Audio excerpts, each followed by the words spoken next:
Ecco cosa è arrivato da Amazon, è una corna, un clacson flosser per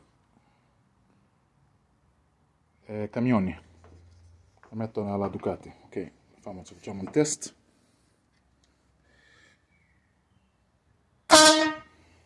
Cazzo, incredibile.